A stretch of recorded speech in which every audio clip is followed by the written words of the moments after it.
how to get back color on your Hot 60 Pro mobile. First, go to setting, then scroll down until you find system. Tap on this accessibility, swipe down, and swipe down you should see text and display. So tap there, go to color correction, and this is why you have a grayscale, because you have selected the grayscale here.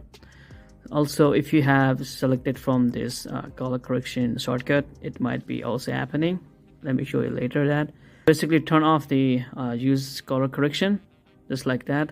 Now the color is back. Sometimes you have set the combination key as grayscale. If you guys press volume up, volume down, if you guys have toggled this on, if you press volume up and volume down, somehow you press on turn on, it should turn on just like that.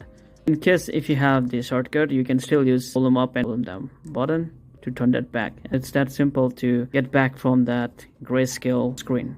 It's that simple, guys. This is how you can fix that black and white issue on Hot 60 Pro. See you guys in the next one.